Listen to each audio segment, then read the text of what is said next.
Баршаңызға қайырлы кеш. Менің есімім Жайдар. Осы инженер корпорациясында партнермін, жұмыс жасап отырамын. Жаңадан кіріп жатқан адамдар да бар шығар қазір. Енді қазіргі таңда білесіздер, бұл бизнес мықты спрос алып отыр, жақсы болып отыр. Мейлі маркетинг план болсын, мейлі өнімі болсын, екі жан-жақты спросса.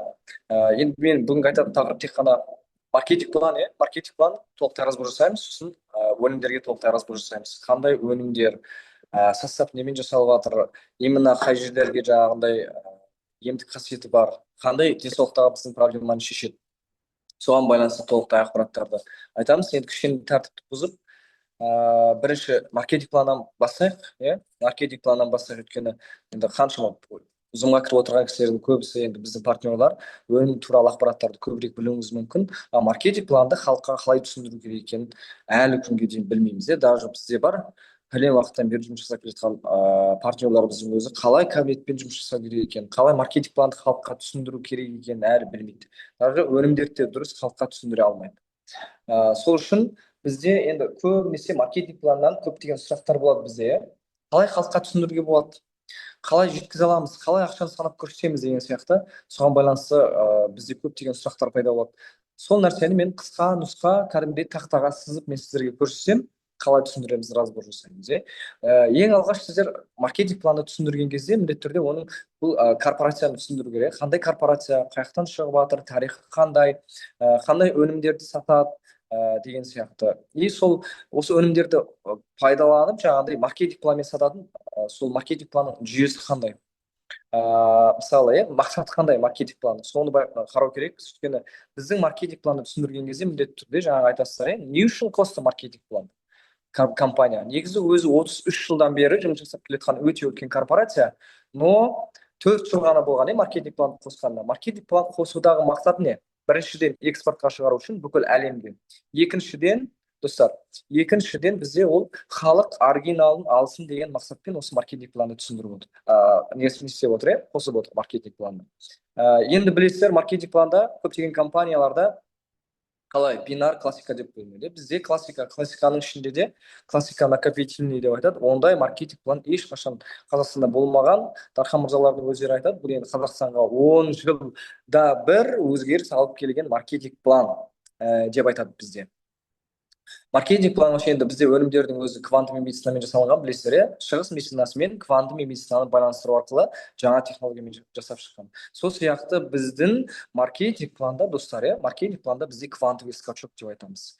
Маркетинг өте жеңіл, қарапайым, түсінікті, ешқандай шарт жоқ, талап жоқ, ай сайын активация жасау, апгрейд жасау, немесе жаңа бинардағы сияқты теңестіріп бір жағын өсіп, бір жағын өспей қалса, жаңағыдай ақша түспей қалады деген нәрсе, сосын қысым деген нәрсе жоқ, мүлдем. Қысым вообще жоқ. Қысым деген жоқ деген нәрсені қалай түсінуге болады? Мысалы, сіз басқа компанияларда қандай активация жасау керек міндетті түрде ай сайын? Сізде мысалы кредитпен активация жасау екеуі бір уақытта келіп қалса, сіз қайсысын таңдар едіңіз? Адамдар барда не істейді? Кредитін төлейсіз міндетті түрде. Сол сияқты бұл жерде ай сайын активация жасап, жаңағыдай бір қысым жасау, тауар алып тұру керек деген нәрсе мүлдем жоқ. Өте қарапайым. Ертеңгі күні сізде команда құрып жұмыс жасайтын болсаңыз, командаңыз тез мотивация алады, потому что момент ақша түседі, момент шешіп алуға болады. Көрдіңіз бе? Сол үшін любой адам түсініп кете береді. Бұл бірінші доходтың өзіне. Жалпы бізде 6 түрлі доход бар. 6 түрлі доходтың бірінші доходының өзінен сіз жоқ дегенде айына 500 мың мен даже 8 миллионға дейін таза маржа табуға болады. Маржа деген пайда, таза пайда табуға болады. Соны мен қазір сізді түсіндіріп беремін тақтаға. Мынау бізде мінекей 33 жылдан бері жұмыс жасап кеткен корпорация. Бізде 33 жылдан бері жұмыс жасап кеткен корпорация дедік. Бұл президенті, алдында келді, үйінің алдысы бізде открытыға. Бұл кісі енді бұл корпорация жалпы жай бір бизнесменнің немесе біреудің ақша табу үшін құра салған бір маркетинг план емес. Бұл тарихы өте терең, одан кейін алға қойған мақсаты өте үлкен, сондай миссиясы өте үлкен корпорация. Бұны бастап отқан президентінің өзі жай адам емес. Сол біз барған жаңағы Анго деген қаланың жалпы Хэбэй өлкесінің депутаты, еще жай депутат емес, бұл именно осы шығыс медицинасына жауапты депутат. Сол үшін де бұл жай адамның бастап отырған несі емес. Одан кейін біздің бұл корпорация жалпы Қытайда 10 үлкен жалпы Қытайдың GDP-ін, экономикасын көтеріп отырған 10 үлкен корпорация бар. Ол жерде енді әртүрлі сала болады. Соның ішіндегі ондыққа кіреді, соның ішіндегі именно медицинаға қатысты салаға осы біздің корпорация кіреді. Жалпы өкіметке. Одан кейін мінекей 4 үлкен корпорацияны өзінің жаңағыдай қармағына арендаға емес достар, полный өзінің қармағына сатып алған. Бұл қандай корпорация? Өзі 33 жылдан бері жұмыс жасап келе жатыр, бірақ өзінің қармағында осындай мінекей 450 жылдық, 357 жылдық, 303 жылдық және 150 жылдық тарихы бар. Анау Қытайдың патшалық заманнан келе жатқан, ата бабасынан келе жатқан құпия рецептпен шөп дәрілерді өндіретін сондай жаңағындай үлкен корпорацияларды өзінің қармағына полный сатып алған. Көрдіңіздер ма? Ол жайдан жай сатып алмайды. Бұлардың мақсаты не? Бүкіл әлемге осы шығыс медицинасын әлемге таныту деген мақсатпен. Негізі білесіздер, бұрынғы кезде шығыс медицинасында қандай болған? Шөп дәрілер енді түп тамырмен емдейді, но бірақ қалай? Емделу уақыты өте ұзақ. Мысалы 6 ай, 1 жылда емдейді әйтеуір. Но бірақ түп тамырмен емдейді, но бірақ уақыты өте ұзақ болған. Одан кейін бізде батыс медицинасы пайда болды. Жаңағындай батыс медицинасында бізде қандай? Больницаларда жаңағындай система салады, тікелей тамырдан салғаннан кейін ол тез эффект береді, тез жазыласың деген сияқты. Бірақ ол түп тамырмен емдемейді сіздің ауруыңызды. Ал соңында сосын кейін қытайлар зерттеді таныстырды, осы квантовый медицинаны пайдаланды. Біз түп тамырмен жоямыз, но бірақ бізге де тездік қажет, эффект тез болу керек деген мақсатпен осы квантовый медицинаны, бізде нанотехнология деп айтамыз, соны байланыстыру арқылы осы жаңа технологиямен жасап шыққан. Сол үшін де біздің продукциялардың эффекті тез болады. Беретін результаты өте, нәтижесі өте тез болады. Өздеріңіз де куәсіздер оған. Енді мына Қытайдағы жаңа рұқсатнамалары, сертификаты, страховкасы, одан кейін біздегі Қазақстанның үкіметіне налог төлеп отыр. Налог төлеп отыр. ЕГОВтан іздесеңіздер заңды түрде шығады. Халал сертификат міндетті түрде. Халал сертификатты міндетті түрде біздің Қазақстанда жаңағыдай сұрайды. Бұны енді Алмағұл деген бүкіл Қазақстан бойынша жаңа халал сертификат жасайтын кісі заңгермен барып, сол ангоға, заводына составын зерттеп, халал сертификатты бізге табыстаған болатын достар. Енді мына продукция, қазір продукция соңынан тоқталамыз. Пока что біз маркетинг планын бастап жатырмыз ғой. Енді маркетинг планды қалай түсіндіреміз достар?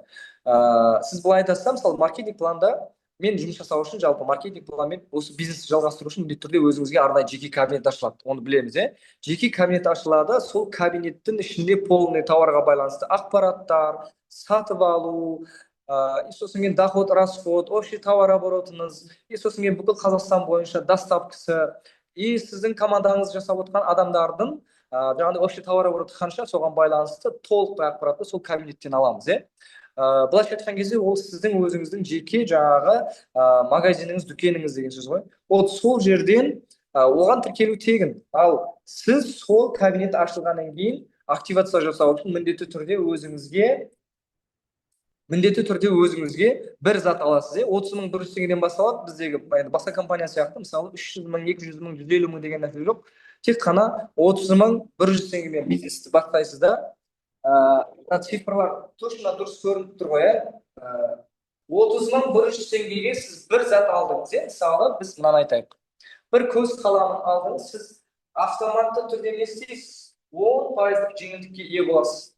Келесі повторный покупка жасаған кезде сіз любой продукцияны уже өзіңіздің кабинетіңізден 10% жеңілдікпен аласыз. Еще бір адамға сататын болсаңыз, бір клиентке сататын болсаңыз, сол кісінің покупкасынан сізге 10% бонусы момент сіздің кабинетіңізге түседі, сіздің шотыңызға түседі. Ал екіншісі бізде, егер біреу емес 5 продукция алатын болсаңыз, сіз уже 20% жеңілдікке боласыз. Келесі повторный покупка жасаған кезде любой продукцияны уже сіз 20% жеңілдікпен аласыз. Еще бір адамды тіркеп, сол кісінің покупка жасайтын болса, сол кісінің покупкасынан сізге 20% бонусы, ақшасы сразу момент түседі. Момент шешіп алуға болады. Бізде задержка деген нәрсе жоқ достар. И сосын үшіншісі бізде 30%. 30%-ға кіру үшін 475 теңге. Бұған көбінесе бұны жаңағындай мен исхат жасаймын, өзіме сенімдімін, клиентіме базам бар, аудиториям бар деген кісі, алған кезде мен сұрасып жіберемін деген кісі бірден осы 30%-ға кіреді. Бұған кірген кезде сізге 20-ға жуық өнім береді. Сіз автоматты түрде 30%-ға көтерілесіз, повторный покупканы 30%-мен аласыз, еще біреуге сатқаныңызда момент сізге 30% ақшасы түседі. Енді күшті жерін қараңыз достар.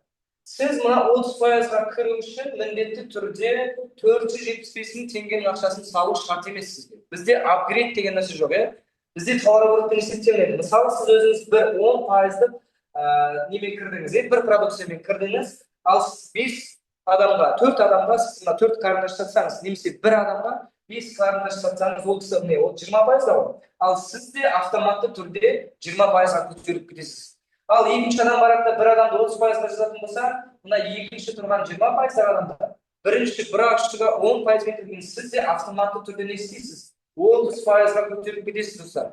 Бұл жерде апгрейд деген нәрсе жоқ. Общий товарооборот есептелінеді. Сіздің товарооборотыңыз 475 мыңға жетті ма, сіз автоматты түрде уже 30%-ға көтерілесіз.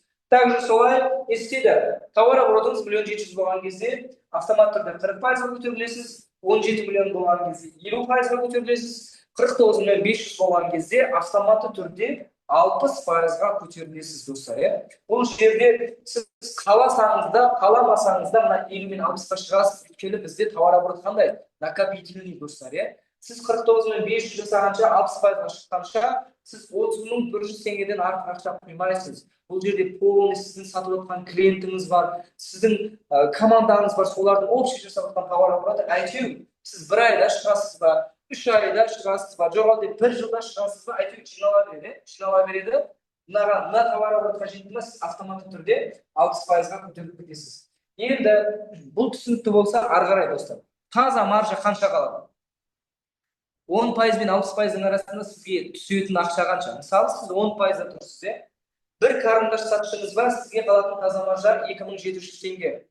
5 саттыңыз ба, 5 қарындаш саттыңыз ба, сізге түсетін маржа 13500 теңге. Продукцияны корпорациядан уже 27 000 теңгеге аласыз достар. Мына 30 100 теңге деген нәрсені ұмытасыз уже. Ал екіншісі, егер сіз 20%-да тұратын болсаңыз, бір қарындаш сатқаннан сізге 5000 теңге қалады.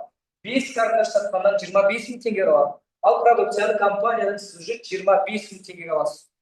30 100 ұмытасыздар. Ал сол сияқты 30%-ға шығып алатын болсаңыз, мына бір қарындаш сататын болсаңыз 7000 теңге қалады, 5 қарындаш сатсаңыз 35000 теңге қалады, продукцияны компаниядан уже 20000 теңге аласыз. Также солай 40%-ға шығатын болсаңыз, достар, 40%-да 9000 теңге бір заттан қалатын маржа, 5 заттан 45000 теңге, продукцияны 21000 теңге аласыз.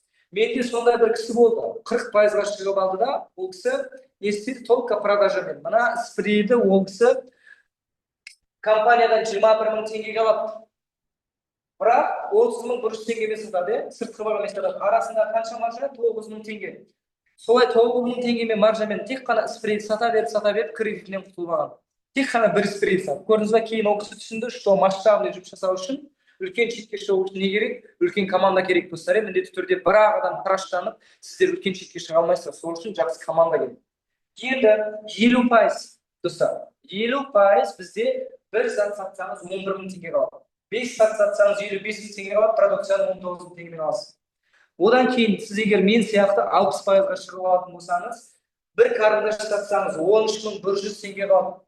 А продукцияны компаниядан уже істейсіз 17000 теңгеге аласыз достар. 17000 теңге. Бірақ компанияның тағы бір шегірлігін айтайын сіздерге. Компания не істейді, корпорация? Жайдар сен 60%-дасың. Мен саған товарооборотты мына скидка бағамен есептеймін деп айтпайды. 17000 теңгемен емес, наоборот, сыртқы бағамен 30100 теңгемен есептейді. Көрдіңіз ба, мен оптым алсам да компаниядан, мен өзім алып жатырмын, немесе командам алып жатыр, олардың товарооборотын сыртқы бағамен есептейді. Оптым алсам да розничный бағамен товарооборот есептейді. Мына жерден қарасаңыздар не болып жатыр достар? Төмен қарай түскен сайын, 60-ға жеткен сайын, сіздің компанияның сізге беретін маржасы, таза пайдасы өсіп жатыр. 10%-да 2700 теңге болса, 60%-да уже 13100 теңге бір заттан. Мына жерде қарасаңыз, міне, 5 заттан, мысалы, 10%-да тұрған кезде 13500 теңге қалатын болса, 60%-да 65000 теңге қалады. 5 заттан, Еще былайға түсе сайын не болады? Компаниядан алатын суммаңыз десе жатыр, компаниядан алатын суммаңыз өте арзан болады, 17000 теңгеден арзан болады. Енді бір мысал, мен бұл мысалды постоянно келтіремін. Қараңыздаршы. Бізде очищение программа білесіздер, 167000 теңге. Егер 60%-дағы кісілер 167000 теңгеге бір очищение программа сататын болса, тікелей ештеңеден қандай қалады? 82000 теңге қалады. Таза маржасы. Ал мен егер бір күнде 10 очищение сатсам қанша қалады? 820 теңге достар. Не деген маржа? Қараңызшы. 820 теңге. Солай менде бір күндегі продажасы емессіздер ма? 1 800 000 болған таза тапқан пайдам бір күндегі табыс. 1 800 000. Менікі июнда Сарайгүл ханым қанша тапты? Бір күнде 9 миллион теңге тапты ғой. Ойлаңызшы. 9 миллион теңгені сіз бір күнде қандай компаниядан жоқ дегенде 1,8 миллион бір күнде табуға болады. Неге бұндай маржа? Өйткені корпорация 84%-ді полный маркетингке бөлді саған. Білесіздер, біздің корпорация не істейді? Сен пәлен жасасаң саған үй беремін, пәлен жасасаң саған машина беремін деп айтпайды, наоборот, керек па өзің сатып ал дейді. Мен саған дайын бизнес беріп тұрмын дейді. Дайын тауар беріп тұрмын дейді. Дайын склад беріп тұрмын, дайын бизнес модель беріп тұрмын, мынандай маржинальный 84% бөліп тастаған маржинальный маркетинг план беріп тұрмын дейді. Керек па сатып ал өзің.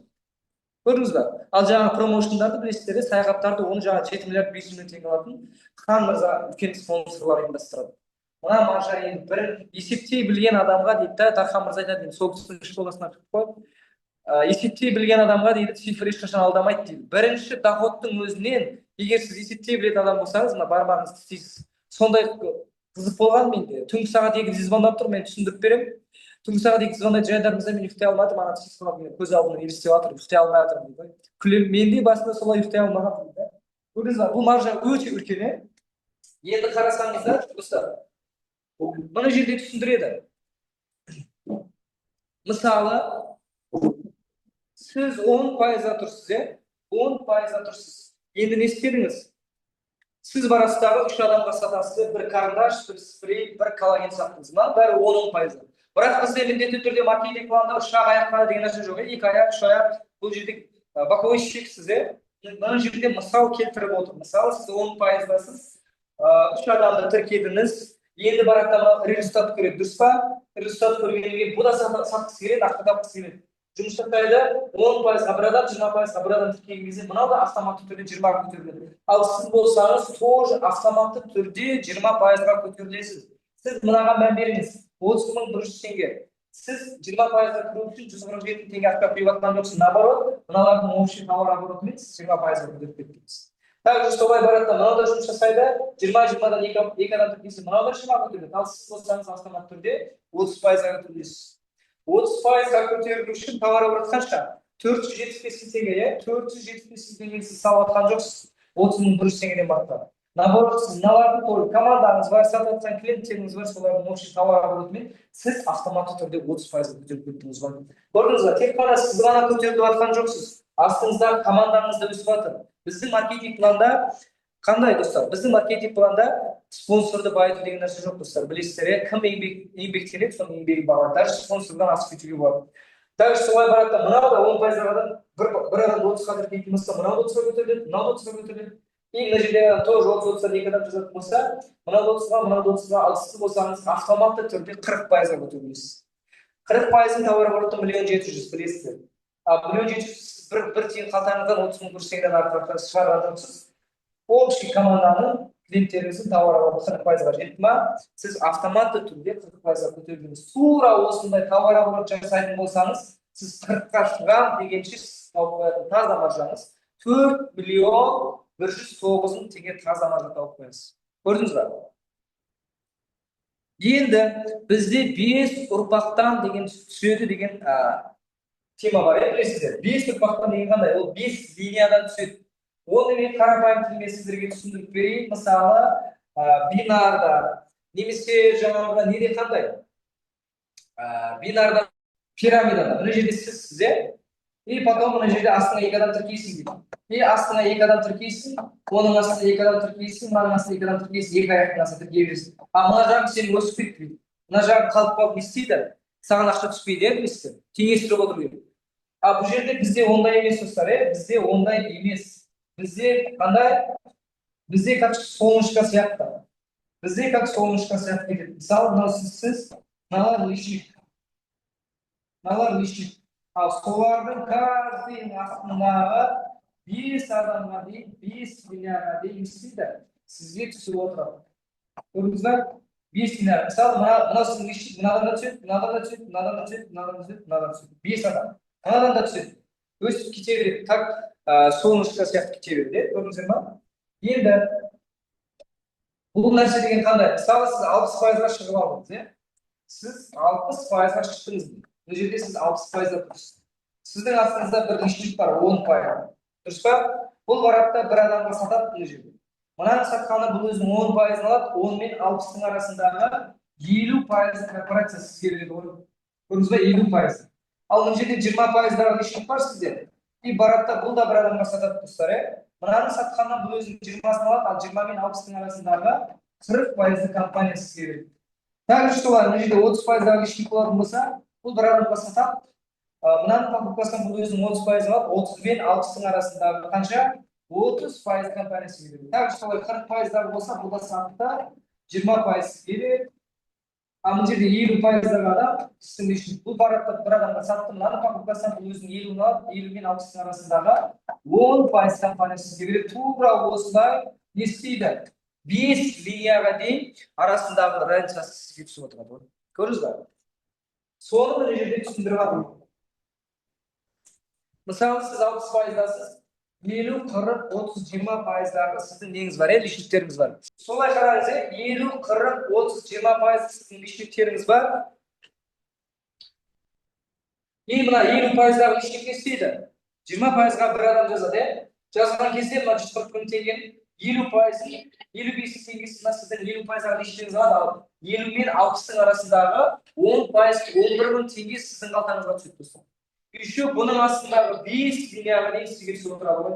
Также солай мына жерде 40%-дағы лишнигіңіз бір адам жазды, бұл 141 мың теңгенің 45 теңгесі 40% өзі алады, 40 пен 60-тың арасындағы 20%, 22 мың теңге сіздің қалтаңызға түседі. Бұның астындағы да 5 линияға дейін түседі. И мына жерде 30%-дағы адам бар, бұл барада тоже бір адамға сатты, 30%, 35 мың теңгесін алады, 30 мен 60-тың арасында 30%, 33 мың теңгесі сіздің қалтаңызға. Еще бұның астындағы 5 линияға сізге түсіп отырады. Также солай мына жерде 20%-дағы ол 20% алады, 25 мың теңгесі. 20 мен 60-тың арасында 40%, 44 мың теңге сіздің қалтаңызға түседі. Оның астындағы да 5 линияға түседі. 10%-дағы лишник болатын болса не істейді?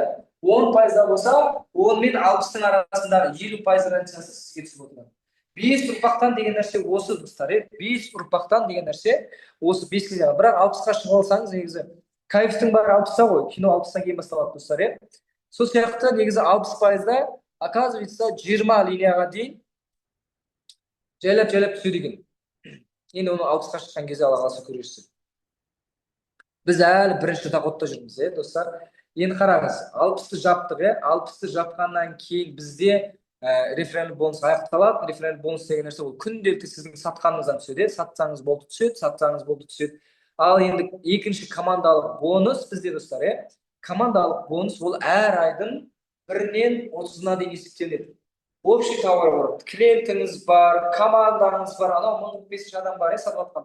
Солардың общий товарообороты әр айдың 1-нен 30-на дейін есептеледі. Бір айда сіздің мысалы общий товарооборотыңыз 11 миллион 250 мың теңге болатын болса, сізге 2% берді. 30 миллион болатын болса 4%. Ал егер 11 миллион 250 мың теңгеден 1 теңге асып кетсе, сізге 4% берді. 11 миллион 251 мың болса, сізге 4% берді. Значит, қандай? 11 миллион 250 мың теңге мен 30 миллионның арасында сізге 4% берді. Түсінді? Ал 60 миллион жасағаныңызға сізге 5% беріледі. 90 миллион жасаған кезде 6%, еще бізде үшінші доход ашылады. Премия тұрақты оклад. Зарплат беріп отырады, 6% аласыз 90 миллион. Еще қосымша тағы 375 мың теңге сізге тұрақты оклад беріп отырады. 135 миллион жасаған кезде 7%, 180 миллион жасаған 8%, уже 8%-да оклад еселенеді достар. 750 мың теңгеге. 225 миллион жасаған кезде 9%, 270 миллион жасаған кезде 10%, оклад тағы 1 миллион 175 теңге, 25 теңгеге өседі. 300 миллион жасаған кезде 11%, 337 миллион жасаған кезде 13%, оклад бізде 1,5 миллионға өседі достар, Сіз бірақ бар ғой, 6% алатын кезде, 8% алатын кезде, 370 теңге, 750 теңге деген нәрсе, как копейка болып қалады. Түсіпті ғой дейсің да, Аллаға шүкір болып қоясың. Енді бұл түсінікте бізде 337 миллион 13%-да біздің Жұмаржан ханым осы 13%-да, 3,5 айда үй алған кісі, ол кісіні білесіздер. Енді негізі 90 миллион, даже 60 миллион, 30 миллионның сіздерге көп көрінуі мүмкін, бұл дым емес достар. Уайымдамай жұмыс жасайсыздар, өйткені сіз командамен именно қазіргі таңдағы біздің өнімдерге спросқа, білесіздер қандай спрос. Осы спроспен, осы сұраныспен мына товарооборотты жасау дым қиын емес достар. Уайымдамаңыздар. Біз бір айда жаңағы 780 миллион теңге товарооборот жасадық қой. Енді сіз қараңыз достар. Сіз 13%-ға шықтыңыз, 13%-ға шыққаннан кейін сіздің командаңыздан да уже 60% жауапты командалық бонусқа өтетін адамдар болады, білесіздер. Ол егер 2% алатын болса, сіз 13% алатын болсаңыз, 13 пен 2-нің арасындағы разницасын аласыз. Бұл кезде уже бізде матчинг бонус деген басталады, достар. Матчинг бонус деген нәрсе, жаңағы сіз 13%-ға шықтыңыз. 2%-дағы сіздің жаңағы лишніңіз 2% командалық бонус алатын болса, 13 пен 2-нің арасындағы 11% компания сізге береді. Ал егер ол 4% алатын болса, 4 пен 13-нің арасындағы 9%-ын сізге береді, арасындағы разницасын. Түсіндіңіз ғой, Ал егер ол 5 тағы лишніңіз 5% алатын болса, командалық бонустан. Ал 5 пен 13-нің арасындағы 8%. Мына 8% деген нәрсе, мына 5%-дағы ақшасының 8%. Түсініп тұрсыздар ғой, бір лишніңіз. 6% пен 13% арасындағы 7%, 7 пен 13-нің арасындағы 6% өсіп разницасы кете береді. Енді не істейді? Мысалы, Інжу Маржан ханым 13%-да, мен оның тікелей лишнігімін. Ертеңгі күні мен мысалы 13-ке шыққан кезде екеуміз теңесіп қалды. 13 пен 13 теңескен кезде арасында разница жоқ. Сол кезде не істейді компания? Інжу Маржан ханым саған уже теңесті жайдар, мен саған бермеймін деп айтпайды. Наоборот, менің тапқан таза маржамның, достар, тағы 30%-ын береді ғой. Бұл деген нәрсе бізде чека-чека деп айтамыз. 30%. Мысалы, мен 20 миллион алатын болсам, 6 миллионды менің тікелей спонсорым Інжу Маржан ханым. Ал егер мен 37 миллион 500 мың теңге алатын болсам, 30%-ы 11 миллион 200 мың теңгені Інжу Маржан ханымның шотына кеткізеді. Түсінікті ғой бұл? Бұл бізде матчинг бонус. Сосын 5-ші бізде орынбасарлық достар. Орынбасарлықта пока что білесіздер, Сайрагүл ханым бізде айына Казахстанда тұрақты түрде 40 миллион алады. Сол кісі орынбасарлықта. Орынбасар болу үшін сіздің астыңызда 60-қа шыққан 4 адам болу керек. Линияда бұл тікелей лишник деген нәрсе емес, бұл 60-тар достар, Бұл сіздің бір линияңызда, сізде қанша линия бар? Мысалы, 10 линия болсын, 4 линия болсын деп айтайықшы, 4 линияның ішінде тікелей лишник болмаса да, оның астындағы 10-ші адам, 5-ші адам, 1000-ші адам шықса да сол есептелінеді. Әйтеуір бір линиядан 1-6 шықса болды, солай 4 линияда 4-6 шығу керек. Сіздің общий товар оборотыңыз 600 теңге болу керек. Бұл кезде компания сізге 2 миллион 250 теңге тұрақты ақылат береді. Еще бірінші линияңыздан 40%, екінші линияңыздан 10%. Бұл жерден таза Сайрагүл ханым сияқты 40 миллион алуға болады. Біз енді 780 миллион теңге товар оборот жасаған кезде сол кезде шығып кеткен, Сайрагүл ханым. Өйткені товар оборот қараңыздар 600 миллион. Біз ақырып жасадық. Енді соңғысы достар, ең соңғысы бізде директорлық. Директорлықта қалай? Директорлықта мысалы жаңа орынбасарлықта сіз 460 шығаратын болсаңыз, директорлықта сіз 860 шығару керексіз. Еще товар оборотыңыз 1 миллиард 500 миллион теңге болу керек. Бұл кезде компания сізге 2,5 миллион теңге тұрақты ақылат береді. Еще не істейді, достар. Еще сізге бірінші линияңыздан 50%, екінші линияңыздан 20%, үшінші линияңыздан 10%, төртінші линияңыздан 5% береді. Енді бұл жерде Қазақстанда пока что бізде жоқ, Алла қаласа енді шығарамыз. Бұл жерде таза, жаңа білесіздер, 7 миллиард 500 миллион теңге алып отырған кісі осы жерде. 7 миллиард 500 миллион. Достар, миллиардпен аяқталады бізде. Енді біз әрине сұраймыз сіздерден, сіздердің маркетинг планының басқа маркетинг пландармен айырмашылығы қандай? Айырмашылығы қандай деп айтады? Қарасаңыздар, оборот накопительный. Мысалы, 60-қа шығар дегенше ешқандай ақша құймайсыздар. Мен мысалы 30 мың бұрыш теңгемен кірдім, одан кейін ешқашан 30 мың бұрыш теңгеден артық мен ақша компанияға салып көрген емеспін. Сол сияқты сіздерде естейсіздер, ешқашан 30 мың бұрыш теңгеден артық ақша салмайсыздар. Оборот накопительный. И сосын кейін подтверждение статус деген нәрсе вообще жоқ. И сосын кейін лишникке байлану деген жоқ, білесіздер, лишникке байлану. Мысалы, сіздің тікелей лишнигіңіз жұмыс жасамаса да, оның астындағы адамдар жақсы жұмыс жасайтын болса, солармен жұмыс жасап кете бересіз. И потом ай сайын активация жасау деген нәрсе жоқ, срок жоқ. Срок жоқ деген нәрсе, мысалы, сіз жұмыс жасап келе жаттыңыз, 30%-дасыз, немесе 40%-дасыз, бір 5-6 айдан кейін келіп, үзіліс жасап, 1 жылдан кейін келіп жұмыс жасасаңыз да, сіздің товар оборотыңыз күйіп кетпейді, бағаңыз өшіп кетпейді, статусыңыз өзгермейді. Сол қай уровеньде тұрсыз, сол жерде тұра бересіз, ақшаңыз да сол жерде тұра береді. Срок жоқ деген нәрсе сол. И сосын кейін бал келмейді, апгрейд деген нәрсе жоқ. Бізде апгрейд, жаңа мен оны түсіндірдім. Мысалы, 30%-ға кіру үшін сіз міндетті түрде жаңағы 475 деген ақша салу деген нәрсе жоқ. 40%-ға кіру үшін 1 700 000-ді өзіңіздің қалтаңыздан шығарасыз деген нәрсе жоқ. Апгрейд деген нәрсе мүлдем жоқ. Сіз қараңызшы, ладно. Сіз мына директорлық ойламаңыз, орынбасарлық ойламаңыз, матчинг бонус ойламаңыз, командалық бонус ойламаңыз. Хотя бы сіз бірінші доходтың өзін 60-қа шығам деп талпынатын болсаңыз, сіз 60-қа шығам дегенше қандай маржа достар? Мынандай маржа ешқандай компанияда жоқ достар. Ешқандай компанияда сіз мынандай маржаны таппайсыз. Мүлдем. Өте маржинальный, жирный. Мен постоянно айтамын, біздің маркетинг план вообще майшелпек деп айтамын да. Жаңағы не деген батпан құйрық дейді да, батпан құйрықты сол біздің осы маркетинг планнан көресіздер. Маркетинг план болды, осымен аяқталды. Көрдіңіздер ғой, өте қарапайым, жеңіл, түсіндірген кезде де өте түсінікті. Басыңды қатырмайсың, миыңды қатты не қылмайсың, бірақ соның өзінде түсіне алмайтын кісілер бар. Оны просто жаңағы матчинг бонусты түсінбейді да, қалай дейді да. Ол бірінші сіз 60 жабыңызшы, командалық бонусқа өтіңізші, сосын кейін ары қарай өзі автоматты түрде. Сіз мына бірінші доходтың өзінен адам тіркеп, жаңағы жан жақтан істеген кезде, жан жақтан ақша жаңбыр жауған кезде уже түсініп бастайсыз, миыңызға сол кезде жетеді. Түсіндіңіз ба? Өйткені мен енді жаңағы осы компанияға келген кезде айттым ғой, маған Дархан мырза өсіп 10%, 20% деп жазып түсіндіріп береді ғой. Сол кезде мен айтқам, ой, енді иә деп тыңдадым. Просто мен енді сетевой маркет десе біздің миымызға сіңіп қалған ғой, ой, лохотрон, біреуді қораға тығу, кредитке тығу, миллион ақша деген сияқты. И солай Дархан мырза түсіндіріп жатқан кезде иә дедім, бірақ мен сразу 20%-ға келген кезде мына жерін блоктап салдым да, уже болды, мынау сетевой маркетинг, мынау лохотрон деп. Енді Жомарт Жақанның көңілін қимай сол кісі үшін барып, но бірақ қазіргі таңда мен өзімді сетевик деп айта аламын. Өйткені шынымен де мына іштегі эгомды жинап қойып, тәкаппарлығымды қойып тыңдап көрдім, и сосын ары қарай уже сатылымға шығарып бастаған кезде, маркетинг планды тереңдей түсініп бастаған кезде, заводына барып келгеннен кейін вообще менің миым жарылды. И потом 1000% жүрекпен қабылдадық, и сосын 1000% көзімізді жеткіздік, сосын жүрекпен қабылдап махаббатпен түсініп бастаған кезде вообще жарылды бұл. Өйткені өте қарапайым, түсінікті, сетевик емес адамдардың өзі кішкене ден қоятын болса, бүйтіп санап, есептеп, бүйтіп қарайтын болса, вообще бұл жерде өте үлкен маржа бар. Алла қаласа, бұл маркетинг план қаншама адамның өмірін өзгертіп жатыр, қаншама адамды кредиттен құтқарып жатыр, қаншама адам үй алуына, қаншама адам машина алуына, финансовый жақтағы жалпы еркіндікке шығуына себепкер болып отырған осы маркетинг план достар. Бізде енді тоже жаңағы Дархан мырза постоянно айтады, бұл енді біздің ключевой сөз, біреу бизнеске шақыратын болса ешқашан отказ бермеңіз дейді.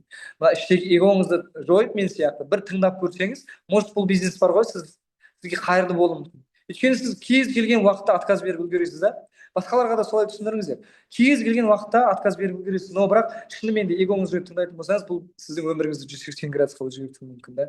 Солай мен Аллаға шүкір деймін да, мен кішкене ден қойып тыңдағаныма, ары қарай беріліп жұмыс жасағаныма, енді маған қатты ұнағаны біріншіден продукция. Шынын айтайын, өйткені бұрынғы білесіздер, енді алдынан бері айтып жүрмін ғой, менің темам мүлдем басқа, станок, завод, өндіріс орын деген сияқты, Қытаймен бизнес деген сияқты, халыққа бизнес идея деген сияқты. Сондай кездерде маған вообще денсаулыққа қатысты вообще қызық болмаған, өйткені мен ойладым, кішкентай нәрсе, маржа аз біріншіден.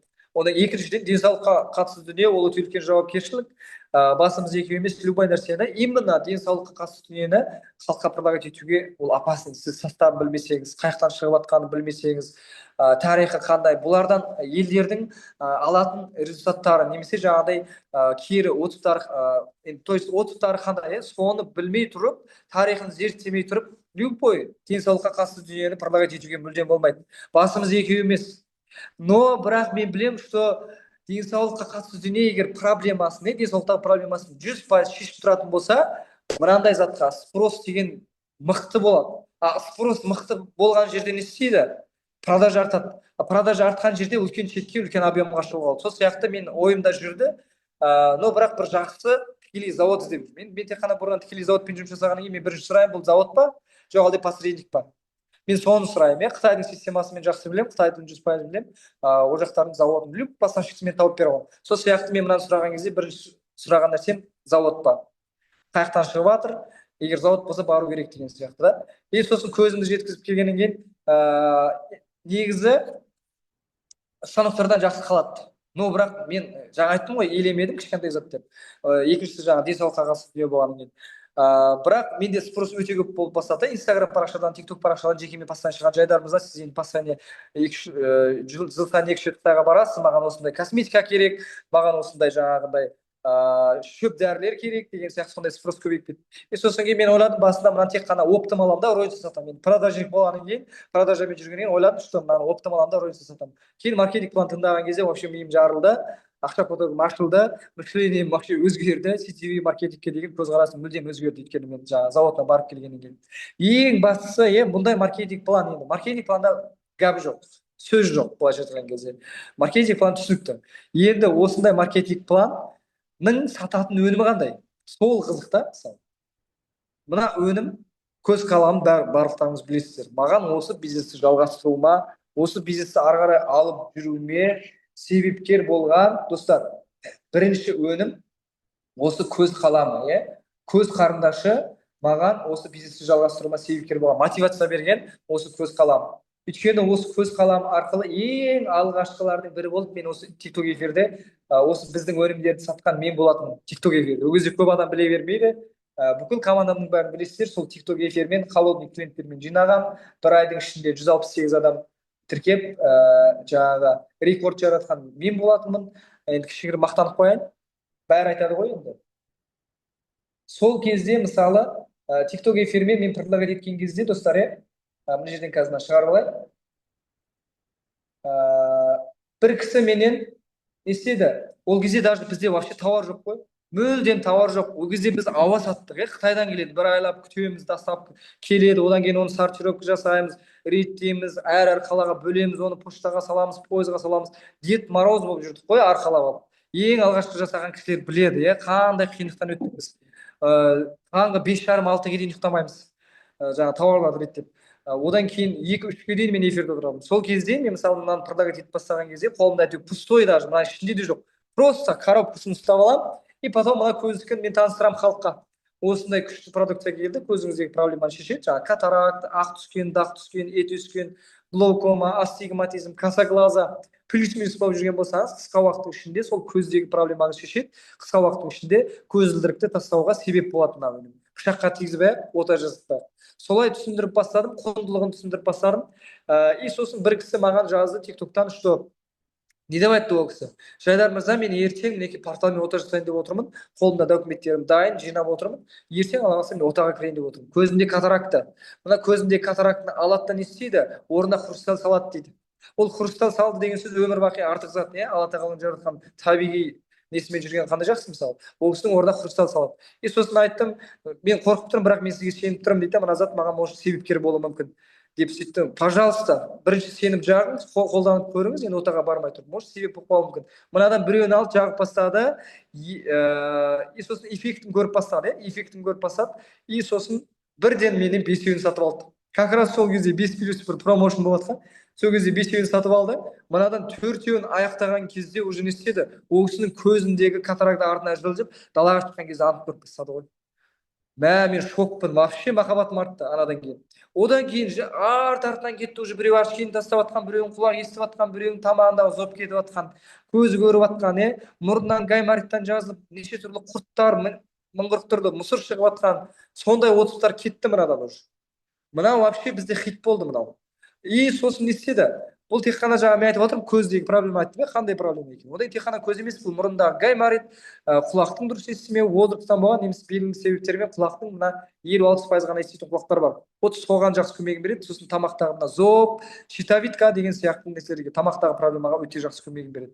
Бұл білесіздер, алдында отызды көрдіңіздер, нервтан инсульт алған кісінің бір жақ беті қисайып қалған, көзі, аузы, мұрны қисайып қалған, 13 күнде кетірген мынау. Неге бұл сондай мықты? Неге барлық жерге мықты бұл? Өйткені бұл жаңа айттық, квантум медицинамен құпия рецептпен жасалған, составында шөп. Бұл әдетте құрғақ инемен емдейтін нервті білесіздер. Құрғақ ине деп атады, алтын ине, күміс ине деп атады. Сол иненің бара алмайтын жеріне дейін бара алады мына состав, достар. Сол үшін де өте терең сіңу арқылы нерв талшықтарымен жұмыс жасайтындықтан бұл өте жақсы көмегін береді. Бұл бірінші. Екіншісі спрей біздегі. Бұны жақсы білесіздер. Спрей. Бұны таныстырған кезде солай, достар. Бұны таныстырған кезде бұл составы 70% пептид, 30% коллаген, беттегі ұсақ әжімдерді кетіреді, возрасттан салбыраған беттерді көтереді, подворотқа жақсы, әжімді кетіреді, жаңа айтқан сияқты дақтарды кетіреді, ағартады. Одан кейін күннен қорғайды. Әйелдер қауымының күнделікті қолданатын 5-6 түрлі уходтың орнын алмастырады, достар. Бұны тек қана әйел адамдар емес, ер адамдар да қолданады. Бұны даже менде сол кезде тикток эфирден сатқан кезде өзі тек қана бір жақ бетіме шаша беремін. Сөйтіп көрсете берген бір күні өзім байқаймын ғой, мына жағымдағы мына жердегі носогловка дей ма, содан байқап қаламын, екі жағым екі түрлі. Ана эфирдегі кісілерде көрсеткен кезде иә сондай екен деп ше, кәдімгі эффектін солай көрсетіп, кейін мына бетіме шашып мен дұрып салып алғанмын. И сол кезде сол мына таныстырып жатқан кезде есіме түсіп кетті қазір. Мен бетіме шашып көрсетемін ғой, сол кезде маған жазатын жаңағы сіздерде көп блог болуы мүмкін да, қазір таңда тикток эфирге шыға алмай жатқан, халықтың алдына шыға алмай жатқан, менің туысым не дейді, досым не дейді деп жатқан кісілер болатын болса, олардың бәрін ысырып қойыңыздар, вообще мән бермеңіздер. Солай менде мысалы мынаны бетіме шашамын эфирде, сол кезде таныстарым жазатын жайдарын немене білесіз, станок қайда, завод қайда, не қатындарыңыз зат кеткесін деген сияқты сондай әңгімелерді естігенмін мынаны. Зато мен қазір мен миллион тауып отырмын да. Сол үшін де есіме түсіп кетті ғой. Просто сондай нәрселер болатын болса, сізде блогтар болатын болса, ел не дейді, танысым не дейді, досым не дейді деген нәрселер болатын болса, оның бәрін жинап тастаңыздар. Олар сіздерге ақша бермейді. Наоборот, сізді балақтан тартуы мүмкін. Бұл енді беттегі жаңа айтып қандай мықты көмектеседі. Бұл даже, достар, ауызға себу болады. Ешқандай зияны жоқ. Бұл алабота деген шөпті білесіздер ғой, сол алабота бар составында. Ешқандай химиялық гормоналдық дүниелер жоқ. Көрдіңіз ғой, ешқандай гормоналдық химиялық составтар жоқ. Ауызға себетін не үшін? Енді постоянно бұны ауызға себіп жүрмейсіздер. Бұл мына қызыл иек қаны айда, и сосын кейін тамағыңыз ауырып жөтеліп қалуыңыз мүмкін. И сосын аузыңыз саситын болса, соған жақсы көмек береді. Пептид деген нәрсе білесіздер, амин қышқылы дейді, белоктың ең кіші бірлік өлшемі. Ең кіші бірлік өлшем болғаннан кейін ол не істейді? Момент сіңеді. Бұл макияжға дейін де кейін де сіңе береді, достар.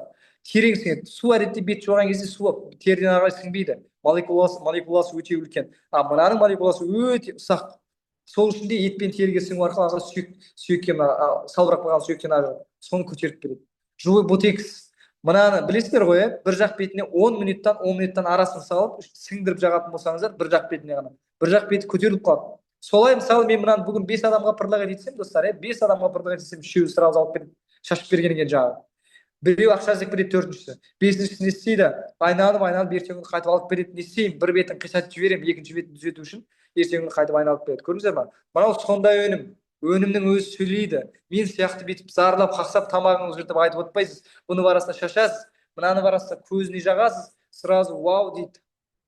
Өнім сөйлеу деген нәрсе сол, достар, Мына бір көзбен, бір спреймен, бір мемлекетті ашып тастауға болады сіздерге. Көрдіңіздер ме? Сол үшін қорықпай, бұл заттарды, достар, сіз танысыңызға, досыңызға, туысыңызға берсеңіз, жақыныңызға берсеңіз, қара бет болмайсыздар. Ана бір жайдар беріп еді, үйде жатыр ғой деген сияқты әңгіме айтпайды қолданатын болса. Наоборот, екінші рет қайтадан іздейді бұны. Қайтадан сұрайды. Көрдіңіздер ме? Одан кейінгі біздегі спроста ең мықты болып жатқан білесіздер, очищение программа, достар, Очищение программа ол міндетті түрде өту керек. Любой біздің партнерлардың өздері әлі өтпеген кісілер бар. Партнерлардың өздері міндетті түрде осы очищение программадан өтіңіздер. Өздеріңізден результат көрсетіңіздер, достар, Маркетинг планды түсіндіру үшін, басқаларға жеткізу үшін адам бірінші өзі қолдану керек. Қараңызшы, маркетинг планды түсіндіру үшін, осы бизнесті халыққа түсіндіру үшін міндетті түрде өнімді бірінші сіз өзіңіз қолдану керексіз. Өнімді бірінші міндетті түрде өзіңіз қолдану керексіз. И қолданғаннан кейін екіншісі нәтиже көрсету керексіз. Сол қолданған жаңағы өніміңізде нәтиже. Екіншісі. Үшіншісі не? Ақпарат бересіз. Сол көрген нәтижеңізді елге ақпарат бересіз. Үшінші қадам. Ол мысалы не қолдандыңыз, сол осы ішкен кезде қандай нәтижелер болды, соның ақпарат бересіз. Сосын кейін сол сіздің командаңызға, адамдарыңыз, клиенттеріңіз болатын болса, соларға оқытасыз. Қалай қолдандыңыз, қалай нәтиже көрдіңіз, қалай ақпарат бердіңіз, соны төртіншісі не істейсіз? Оқытасыз сіздің командаңызға. Бесіншісі дубликация жасайсыз. Осы 5 нәрсе негізі өте маңызды. Осы бизнесті түсіндіруде, жалпы осы өнімді таныстыруда. Дубликация жасау деген нәрсе, сіз мысалы өзіңіз нәтиже көрдіңіз ба, сіздің командаңызға да нәтиже көрсету керексіз. Сіздің командаңызға да нәтиже көрсетіп, осылай дубликация жасау керексіз. Көрдіңіз ба? Ол деген нәрсе, осы 5 әрекетті қайталай берген кезде, уже сіздің масштабқа шығасыз, үлкен объемға шығасыз. Көрдіңіз ба? Ол қайталаудан шығады. Сіздер тұрақтылық деген нәрсе бар. Бір кішкене нәтиже көре алмасаңыз, бізде бар, қазақтар не істейді, мынаны алады да аяйды. Ақшаға сатып алдым ғой дейді, бір күнде не істейді, 2 реттен 3 реттен жағады. 1 ай қолданады ғой мынаны. 2 ай қолданған кісілер бар екен. Мен шок болдым, ойбай деймін да, мынаны 1 ай, 2 ай қолданбайсыз, мынаны күнделікті 10-15 реттен жағу керек. сенесіз ба? Үш ақ рет жағып мен нәтиже көрмедім, біреусінен нәтиже көрмедім деген нәрсе жоқ. Енді әр адам организм әртүрлі, кейбір кісілерге момент эффект береді, кейбір кісілерге жаңағындай мынадан үшеуін тауысқан кезде немесе бесеуін тауысқан кезде.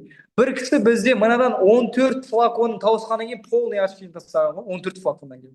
Көрдіңіз ба? Сол сияқты ол тұрақтылық деген нәрсе. Егер түп тамырымен емдеймін дейсіз ба, тұрақты қолдану керексіз, достар, тұрақты қолдану керек. Енді қараңыз, бізде енді көздікі деп жатырық, беттікі деп жатырық, но көптеген беттегі, көздегі, денеге шыққан жара, неше түрлі онкологиялық аурудың себебі неден болады? Организм таза еместігінен болады, достар. Мен жаңа айтып жатырмын. Очищение программаны міндетті түрде өту керексіздер. Очищение программа жалпы түсіндірген кезде қалай? Ол бізде 3 бағытта сіздің организміңізді тазалайды. 3 бағытта. Біріншісі, білесіздер, қан. Қаның таза болса, жаның таза болады дейді. Көптеген жаңа айтқан сияқты онкологиялық ауру, денеге шыққан жара, көп аурудың себебі осы қанның таза еместігінен болады. Білесіздер, именно біздегі мына қан өнімі, достар, қандағы ұйыған қанды ыдыратады, қою қанды сұйылтады, тромбтармен жұмыс жасайды. Одан кейін басыңыз жиі ауыратын болса, давление болатын болса, аллергия болатын болса, сосын варикоз болатын болса, өте жақсы көмегін береді мынау. Қандағы проблеманы шешеді. И бұны тілдің астына салып сорасыз, достар, Бұны тілдің астына салып сорған кезде кішкене аштылығына шыдамайды. Но бірақ шыдау керек негізі. Тіліңізді күйдіріп кетпейді ғой. Кішкене аштылау қолдану керек. Мынадан білесіздер ма? Марал ханым отырса біледі осы жерде. Марал ханым Қызылордада менде бір кісі бар, осы очищение программаны ішкен, и сосын жолдасына берген. Жолдасына берген кезде ол кісінің жұмысқа барған кезде жүрегі қысып бастаған. Өзі ішіп жүрген, бірақ жолдасына берген, ішіп көрші деген жағында. И жолдасына берген кезде жұмысқа барды, жұмысқа барған кезде жүрегі қысып бастаған, больницаға барып тексерілген кезде, оказывается, ол кісінің жүрегінде, достар, не бар екен? Тромб деді ма, хронический жасырын жүрек ауру болуы мүмкін депті да. Көрдіңіз ба? Мынау обострение береді ғой бізде. Обострение беріп бару арқылы ол кісі зато не істеді? Жүрек ауруының алдын алды ғой, алдын ала емдеді. Қазір қанда білесіздер, ұйықтап атып кетіп қапты, Құдай сақтасын, ұйықтап атып кетіп қапты, аяқ астынан жүріп кетті деген нәрсе өте көп. Инсульт, инфаркт, білесіздер. Вот сол нәрсенің мына алдын алып жатыр. Көрдіңіздер ма? Алдын алып жатыр. Біз қазақтар не істейді? Әбден құлап, жерге құлап, төрт аяқ аспанға келген кезде барып біз не істейміз? Больницаға барамыз ғой, құрсын. Сол үшін ауырғанша дейді, ауырмайтын жол ізде дейді. Көрдіңіз ба? Мына біріншісі қандікі, бес комплексінің біріншісі осы қан, бүкіл аурудың себебі. Екінші аурудың себебі неде, достар? Суықтан, Екінші аурудың себебі суықтан, бұл денедегі суықты шығарады. Денедегі емес, сүйектегі суықты шығарады. Сүйектегі суықты біздің батыс медицинасы шығара алмайды, достар. Әдетте аяқты шылап шөпке шығыс медицинасымен жаңағы шылап шығарады ғой денедегі суықты. Мынау сол сүйекке өткен суықты шығарады, иммунитетті көтереді, паразиттерді өлтіреді, одан кейін тұмаудың алдын алады. Сосын бұл флотоксиндерді тазалайды. Өте керемет. Бүкіл аурудың себебі тағы неден? Суықтан, қан кетті, суық кетті. Үшіншісінде май, достар. Жыр ажыгающий, мынаны көп кісілер жақсы көріп жейді. Жыр ажыгающий бізде қазақша айтамыз, майдыратқыш дейміз. Бұл сіздегі бүйректі май басқан, бауырды май басқан, жүректі май басқан деп жатады. Май басқандарды кетіреді. Мына жировой гепатозды білесіздер, көздің көру қабілетінің әлсіреуінің себебі де сол жировой гепатоз жүрген кісілерде болады. Ол көзіңізге қанша қарындашты жаққанша очищениеден өтетін болсаңыз, мына жировой гепатоз кеткен кезде табиғи жолмен көзіңіздің көру қабілеті қалпына келуі мүмкін, достар. Мына сол майды ыдыратады. Артық майды ыдыратады. Сосын 90% керектісіз майдың бәрі шығарып тастайды, керегін өзіне алады. Тойға барып тойып алдыңыз, қазы қарта жал-жая майлы тамақты ұрып алдыңыз, KFC, ұрып алдыңыз, кешкісін жатарда мынадан 2 таблетка ішетін болсаңыздар, унитаздан кілкіп тұрған майды көресіздер, достар. Мына сорпаның бетінде май тұрады ғой, тура сондай эффект береді мынау. Көрдіңіз ғой, артық май. Негізі мына үшеуі де полный шекпен жұмыс жасайды, достар, шекпен жұмыс жасайды, потому что енді шек адамның, достар, шек адамның екінші миы дейді. Тағы аурудың себебі, достар, ол шектен болады. Осы шектермен жұмыс жасайды. Осы 3 бағытта, қан кетті, суық кетті, май кетті. Бүкіл аурудың себебі. Осы үшеуімен сіздің полный организміңіз тазарады. Тазарған организм не істейді? Тазарған организм қоректік іздейді, достар. Қоректік бізде 70% пептидтан тұратын коллаген. Коллагеннің түрі де жетеді, қазір білесіздер. Пәлен шөптің майынан, пәлен шөптің сығындысынан, троицкий, корейский деп бөлінеді. Неше түрлі коллаген бар. Ал мына коллаген, ол коллагендерден айырмашылығы қандай? Ол коллагендердің айырмашылығы бұның составы 70% пептид. Біздегі мына спрей сияқты. Пептид болғаннан кейін не істейді? Ол сіздің мына ас қорыту жүйесінің процесін қажет етпейді. Ол ішесіз ба, сразу қанға сіңеді, сразу эффект береді, сразу действить етеді. И сосын бұл арнайы, бізде білесіздер, Моңғолияда бізде не бар, завод бар, ішкі Моңғолияда. Сол заводта арнайы Алтай тауларында өсірілетін 3 жасар саралас жердің жамбас сүйектен алған. Не үшін жамбас сүйек? Именно не үшін 3 жасар? Өйткені именно сол жамбас сүйек адамның организміне ең жақын болады. Білесіздер ғой, әдетте біз өзіміз мысалы бас сирақтарды қайнатып холодец жасап жейміз ғой, живой коллаген деп. Пожалуйста, міне живой коллаген, достар. Бұны 40 градус суға езіп ішесіздер. Бұл енді коллаген деген түсінікті жаңағы мына тырнаққа, шашқа, кожаға, полный организмға, сіздің организміңіздағы өлген жасушалардың қайтадан қалпына келуіне, тірілуіне себепкер болады мынау. Иммунитетіңіз көтеріледі, сергек жүресіз мынадан. Өте керемет. Тоқ шекер тоже жақсы көмегін береді. Бұл 4-шісі бізде. 5-шісі соңғысы бізде мына каша. Леоновый каша, бұны идеальный завтрак деп айтады бізде. Қытайлар алтын дән деп айтады. Бұл не үшін онда? Өйткені бұл сізге 4 сағаттық тоқтық береді, энергия береді, қайтадан жасару процесін алып келеді, организмға жақсы. Даже бұны ауыр аяғы дерсе, іштегі баланың дамуына, әсіресе миының дамуына өте жақсы көмегін береді. И потом бұл жаңағы ЗПР балаларға жақсы, тілінің кешеуілі деп шыққан балаларға, бұл жалпы балалардың бойының өсуіне, ойының өсуіне өте жақсы көмегін береді мынау. Көрдіңіз бе, тоқтамай 3 жыл ішсеңіз, ашқаш табиғи түрде қарайды дейді. Өздерінің сөзінде бар, тоқтамай 4 жыл ішетін болсаң, аттай шабасың дейді. Мына осы екеуін езіп ішу керек, достар. Бірге ішсеңіздер де болады, бөлек ішсеңіздер де болады. Енді осы 5 комплекс, достар, осы 5 комплексті не істейсіздер? Сіздер бір апта ішесіздер, 1 ай, 2 ай, 3 ай деген курс жоқ. Бір апта бойы сіздер азанда, обедте, кешкісін как тамақ ретінде ішесіздер. Тамақ ретінде ішкен кезде бір түйір нанды ауызға салмайсыздар, тек қана жылы суды жиі ішіп отырасыздар. Суды жиі ішіп отыру керек. Бұл зат енді міндетті түрде обострение береді. Осы очищение программа арқылы бұны тек қана арықтатпайды, достар. Бұл бізде қандай рецепттар бар? Сахарный диабет, зоб, давление, витилиго, хронический усталость. Осы сияқты ауруларға өте жақсы пайдасы рецепттар бар бізде. Одан кейін бір аптаның ішінде 5-тен 15 килограммға дейін салмақ тастаған кісілер бар. Даже 16 килограмм тастаған кісілер бар. Бұл енді тек қана арықтататын өнім десе, бұның құнын түсіріп тастайды. Бұл негізі екі жақты жұмыс жасайды, достар. Білесіздер ме?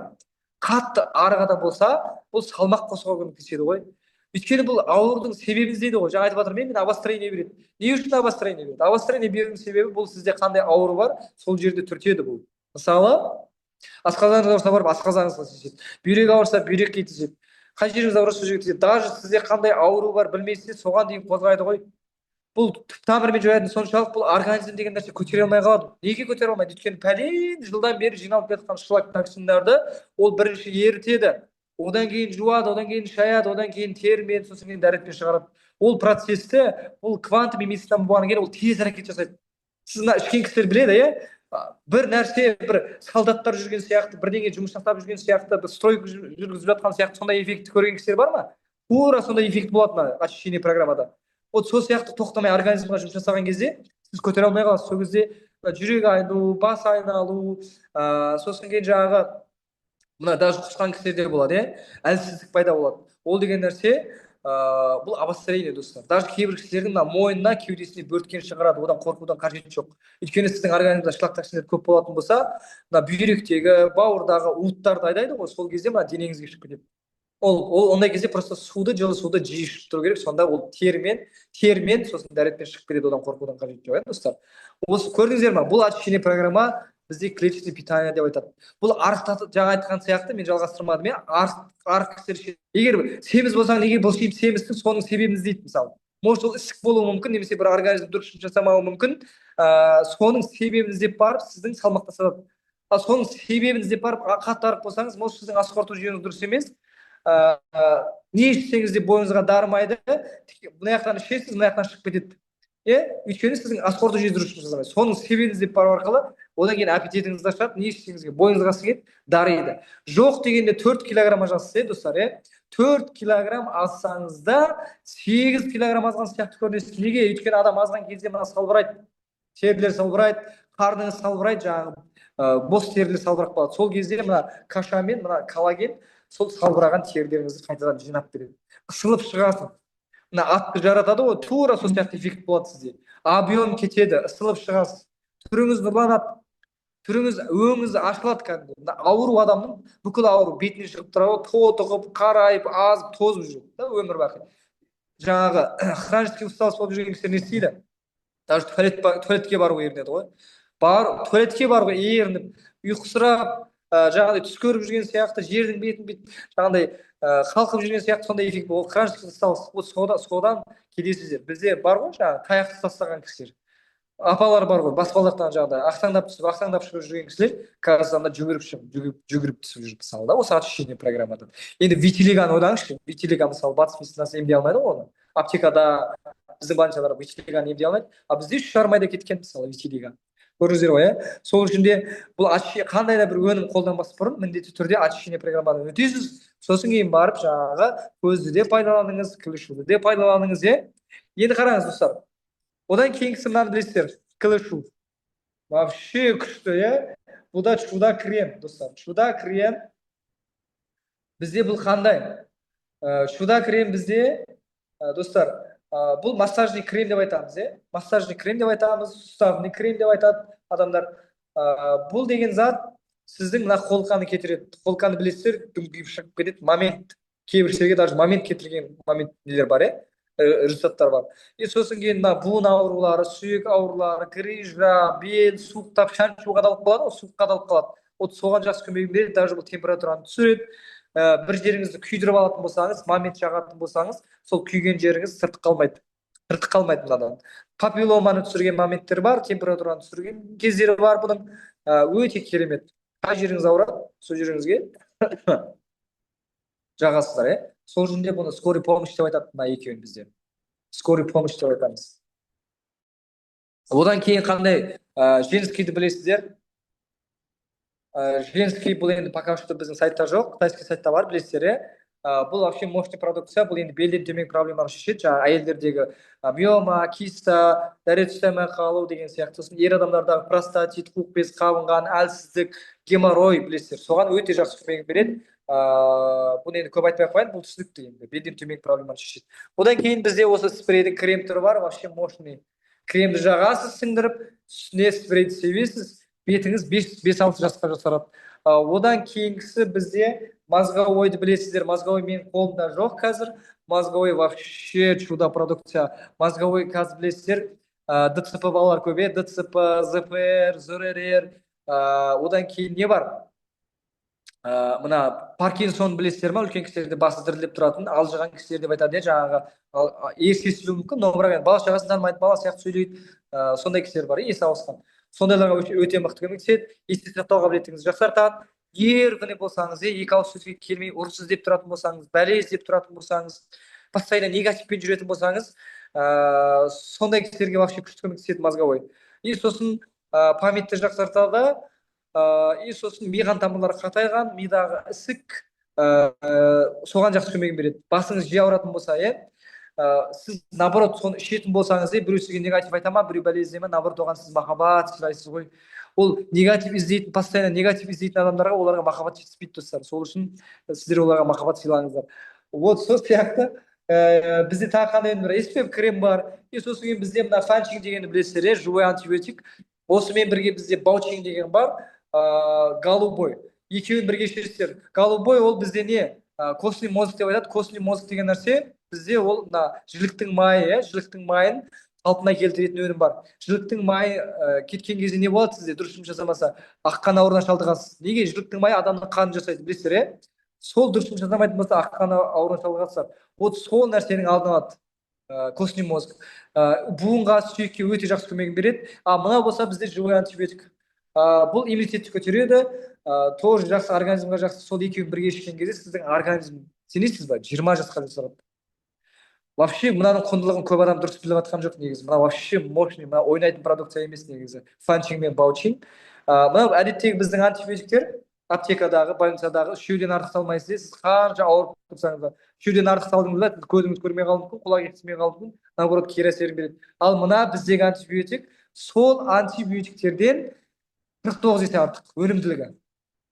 Одан кейін қанша көп ішсеңіз де сізге кері әсерін бермейді. Көрдіңіз ба? Сол үшін бұл продукция вообще мощный. Мынау бізде суставный коллаген. Суставный коллаген достар білесіздер, иә? Суставный коллаген вообще мощный. Бұл мына тізенің ортасында не болады? Жүйткіс болады. Сол жүйткіс кетіп қалған кезде сүйек пен сүйек тию арқылы мына тізе бастырмай қалады, иә? Тура соған да мынау жақсы көмектеседі. Буын аурулары сустав деген нәрсеге өте жақсы көмегін береді. Одан кейін бүйректікі білесіздер. Бүйректікі вообще мощный продукция. Бүйректікі бізде мына бүйректе киста, бүйректе тұз, бүйректегі тас деп айтады. Сосын дәрет ұстай алмай қалу, ер әйелдер қолданады, бірақ ер адамдарға өте мықты көмектеседі ол. Ер адамдардағы потенциалды өте жақсы көтереді. Сосын кейін тоже жаңағы дәрет ұстай алмай қалу дегенге өте жақсы мықты көмектеседі. Ол тек қана не емес достар, иә? Общий организмға өте жақсы, ұйқысыздық, әлсіздік деген нәрсе өте жақсы көмек береді. Бұл енді Кореяда бізде завод бар, білесіздер, сол Кореядағы қызыл рыншын деген состав бар, оның составы өте қымбат негізі. Ол шөп, қызыл рыншын деген. Ол арнайы сол Кореяда өндіріледі екен. Сол үшін біздің Кореяда завод бар достар, сол заводтан өндіріліп келеді біздегі мына 20 корпорацияның бүйрек өнімі. Мынаны қолданып көрсеңіздер болады. Бүйрегінде мәселе бар кісілер. Жалпы продукциялар осындай. Енді білесіздер, бізде арнайы өкпеге бар, арнайы бауырға бар, тағы не бар? Женскийдің новый түрі қытайский сайтқа шықты, ол тоже алып қолданып көрсеңіздер болады. Одан кейін жалпы біздегі бар өнімдер осылар достар. Өте мықты продукция өзі сөйлейді, көріп тұрсыздар, иә? Әр өнім өзінің ерекшелігі бар. Әр өнім өзінің жұмысын жақсы атқарады. Түп тамырымен жояды, себебін іздейді. Қай өнімге мұқтажсыз, соны пайдаланасыз, результат көресіз. Көрдіңіз ба? И каждый өнім өзі сөйлейді. Бұл жерде сіз ешқандай порошок, сабын, шампунь, зубный паста, зубный щетка сатыпсыз, IQ-іңізді түсірмейсіз бұл жерде.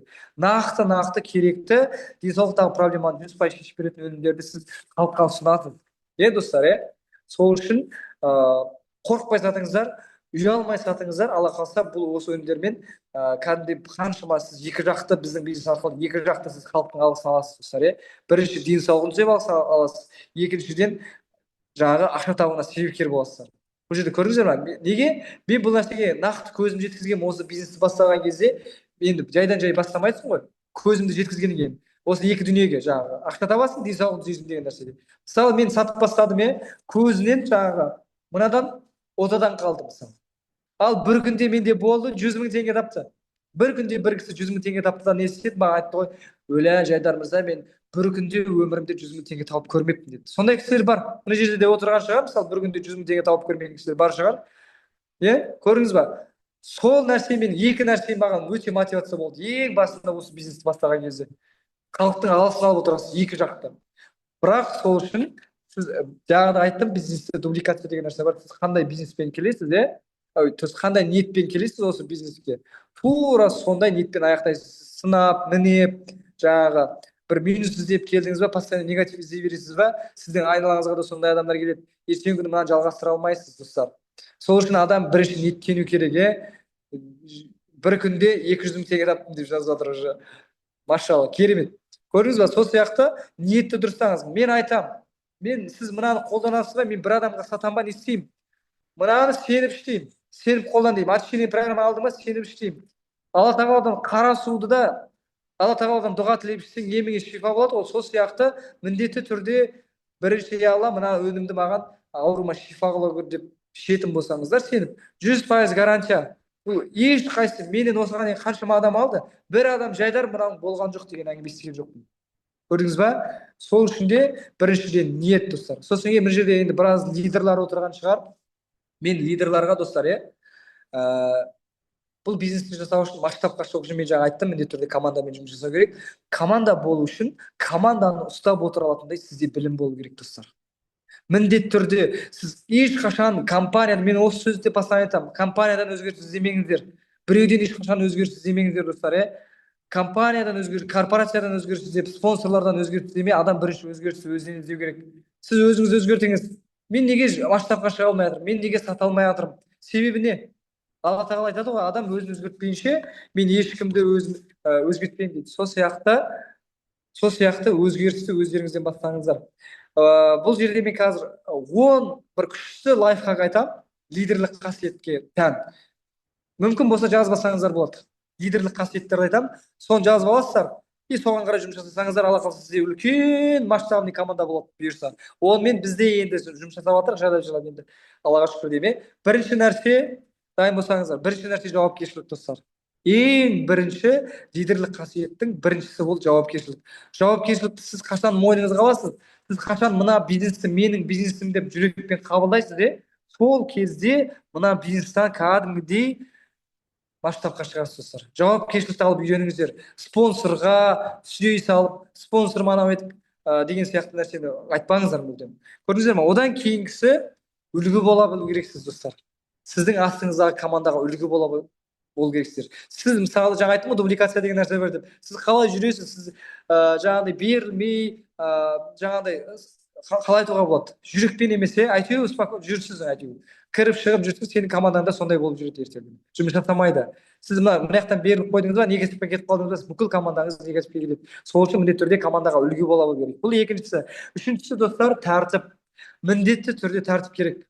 Тәртіп болмаған жерде ешқашан бір жүйе, дұрыс жүйе болмайды бизнесте. Үшінші нәрсе бізде тәртіп. Одан кейін сенімділік. Мен жаңа сенімділік туралы айттым, продукцияны бірге ұсынасыз ба, айтыңыз, сенімді түрде ұсыныңыз да, и потом оған да айтыңыз, сенімділікпен ішіңіз деп ше. Сенімді түрде ішіңіз, қолданыңыз. Сенбейсіз ба, ол пайдасы бермейді. Сол үшін де міндетті түрде бұл төртіншісі ол сенімділік. Бесіншісі үздіксіз даму. Қазір мына жерде отырған пәлен уақыттан бері жасап жатқан кісілер бар. Қайсыңыз мысалы командамен, то есть продукциямен 100% білесіздер. Немесе адам тіркеп білмейтін кісілер бар, достар, әлі адам тіркеп білмейді, әлі заказ беріп білмейді, әлі кабинетпен жұмыс жасап білмейді, әлі бір кабинеттен бір кабинетке ұяны аудара алмайтын кісілер бар. Сіз өзіңіз білмей тұрған нәрсе, продукцияны өзіңіз 100% білмей тұрып, сіз халыққа өткізе алмайсыз. Сіз өзіңізден өтпеген нәрсе 100%, сіз халыққа өткізе алмайсыз. Сол сияқты сіз кабинетпен жұмыс жасай алмайсыз ба, сіз адамдармен жұмыс жасай алмайсыз, достар. Сол үшін міндетті түрде бұл жерде үнемі дамып отыру керек, достар, үнемі даму керек. И сосын жаңа білім алып отыру керек міндетті түрде. Продукцияға байланысты, и сосын жаңа маркетинг планға байланысты. Маркетинг планды ашып айта алмайтын кісілер бар. Күшті ақша бар дейді. Күшті ақша деген нәрсеге ол адам келмейді. Күшті ақша дегенде. Сондай кісілер көп қой, күшті ақша бар. И сосын алғашқысы міндетті түрде қарым-қатынас, қарым-қатынасты дұрыс жасау керек сіздің командаңызбен. Қарым-қатынас деген нәрсе ол өте маңызды. Сіздің спонсорларыңызбен қарым-қатынас. Сіз қалай сыйлайсыз спонсорыңызды? Ертең күні сіздің командаңызда сізді сыйлайтын болады. Сол үшін спонсорды сыйлай білу керек, достар. Ол жас па, кәрі ма, жоқ әлде қандай статуста тұр. Ол үшін сіздің тікелей спонсорыңыз ба, осы бизнеске сізді шақырды ма, ол сізді өте керемет деген нәрсеге бизнеске шақырды. Ол кісіге наоборот сіз күнде алғыс айту керексіз. Төрт не дедіңіз? Төрт сенімділік. Бесіншісі жаңа үздіксіз даму, алтыншысы қарым-қатынас, достар, қарым-қатынас жаңа. И сіздің личниктермен де, сіздің командаңызбен де дұрыс қарым-қатынас жасау керек. Кіммен қалай дұрыс жұмыс жасау керек, кімге қалай сөйлеу керек. Кейбір кісілер мысалы ортаға келеді. Дұрыс па? Кейбір кісілер тек қана ақша үшін ғана келеді. Кейбір кісілер денсаулыққа келеді. Әр адамға сіздің қарым-қатынасыңыз өзінің сол сұранысына қарай болу керек, қарым-қатынас деген нәрсе. Көрдіңіз бе? Сол үшін алтыншысы қарым-қатынас, жетіншісі шешім қабылдай білу керек. Жетіншісі шешім қабылдай деген нәрсе, ол деген нәрсе қалай? Сіз тек қана кейбір спонсорлардың, кейбір личностердің сіздің ойыңызбен сәйкес келмейтін болса, кейбір мәселелерде шешімді өзіңіз қабылдай білу керексіз. Шешімді өзіңіз қабылдауға кейбір кезде біздің спонсорлардан мысалы көмектеспей қалуы мүмкін, білесіздер. Ондай моменттер болады. Сондай кезде шешімді өзіңіз қабылдап үйреніңіздер, достар. Бұл лидерлік қасиеттің жетіншісі. Сегізіншісі бізде сабырлық. Сабырлық деген нәрсе, Аллаға шүкір, Алла тағала маған сабырды өте бере салған. Сабырлық деген осыған дейін біз қаншама адамдармен жұмыс жасап, неше түрлі үлкен кісілерді білесіздер, үлкен кісілер енді олай не істеп жатқан жоқпын, кабинетпен білмейді. Енді ол кісілерді түсінуге болады. Ол кісілердің мысалы кабинетпен жұмыс жасап білмейді, заказ беріп білмейді, менің тауарым қайда, қашан келіп жатыр, сенімді ма, мынау жерде лақа тұрған сияқты деген нәрселер көп айтылады. Сондай кезде сабыр түбі сары алтын дейді. Сол сияқты бұл командамен жұмыс жасау үшін де бұл жерде міндетті түрде сабырлық қажет. Эмоцияға берілуге болмайды, достар. Эмоцияға берілдіңіз бе, біттіңіз сіз. Бизнесіңіз алға жүрмейді. И тоғызыншысы, достар, мақсат қоя білу керек, цел қоя білу керек. Бұл өте маңызды. Тоғызыншысы цел қою деген нәрсе, бұл сіз тупа жұмыс жасай берсеңіз, сіз мақсатқа жетпейсіз. Сізде қандай бір арман бар, қандай мақсат бар, соны қоясыз. Мысалы, кім қазір 30-да мен келесі айда уже мен 60-қа шығамын немесе ладно 50-ге шығамын деп мақсат қойып білу керек. Сіз қазір 50-де тұрсыз ба немесе 40-та тұрсыз ба, мен осы айдың соңында уже мен 50-ге шығамын деген сияқты нақты мақсат қоясыз. И сол қойған целіңізді Аллаға тапсырасыз. Аллаға тапсырып ұмытып кетесіз ол нәрсені. Аллаға тапсыру деген нәрсе де өте маңызды. Аллаға тапсырған нәрсені ол күмәндамау керек. Сіз Аллаға тапсырған нәрседен күмәндандыңыз ба, уже сіз Алла тағалаға күмәнданып тұрсыз да. Оны Алла тағала шешіп береді, просто тупо көзіңізді жұмасыз да сол мақсатқа қарай жұмыс жасайсыз, әрекет жасайсыз. Сіз міндетті түрде сол целге жетесіз. Ол нәрсе менің өз басымнан өткен. Мен мысалы бір айда 50-ге шығамын деп цел қойдым, Аллаға тапсырдым и тоқтамай әрекет жасадым. Тура айдың 30-ында мен 50-ге шықтым. Екінші айында уже не істедім? Мен осы айдың соңында 60-қа шығамын дедім, ұмытып кеткем, мақсат қойдым. Тура сенесіздер ма? Келесі айдың 31-інде мен 60-қа шықтым ғой. 2 айда мен 60-қа шықтым мысалы. Көрдіңіз ба? Сол сияқты мақсат қою и соған сеніп жұмыс жасайтын болсаңыз, Аллаға тапсырып, міндетті түрде шығасыз. Мақсат қою деген нәрсе өте маңызды. 10-шісі басқаларды өсіру, достар.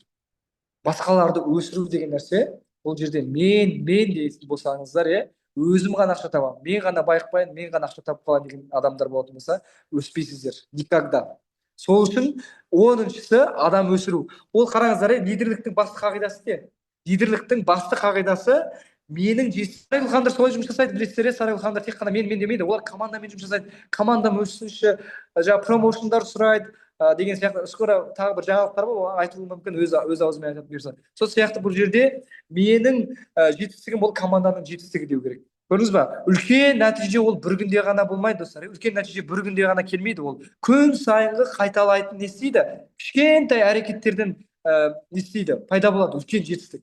Сол үшін де бұл жерде біздің мақсат тек не ақша табу ғана емес, біздің мақсат бар ғой, көшбасшыларды дайындау, мықты лидерларды. Өзіңіз бір нәтижеге жеттіңіз ба, сол нәрсені жалғастыратын мықты лидерларды өсіру. Сіз өзім ғана десеңіз ешқашан өтпейсіз. Сосын өзімшілдік деген нәрсе болмайды. Тәкаппарлық қойыңыздар, эгоны жойыңыздар, мақсат қойып алға басыңыздар. Барлықтарыңызға мен сол директорлықты нәсіп қылсын деп тілеймін. Баршаңыз бай болыңыздар, бар болыңыздар. Енді айтатын дүние әлі көп, әрине. Біздің де білеріміз 9, білмесіміз 99. Біз әлі білім аламыз, достар, әлі білім аламыз. Ол өмір бақи білім таусылмайды ғой біз. Сол үшін де ешқашан дамуды тоқтатпаңыздар, білім алыңыздар. Ең бастысы мына жерде сеніп жұмыс жасаңыздар. Бұл біз постоянно айтамыз, Дархан мырзаның жаңа айттым, школасына шыққанбыз ғой. Бұл бизнес біздің Қытайдың ата-бабасынан келе жатқан бизнес болғанмен, біздің ұрпаққа қалдыруға болатын бизнес. Сеніп жұмыс жасаңыздаршы. Туба біреудің құра салған бизнес емес. Көрдіңіз ба? Сол үшін баршаңызға Алла разы болсын. Осымен аяқтайық. Рахмет баршаңызға.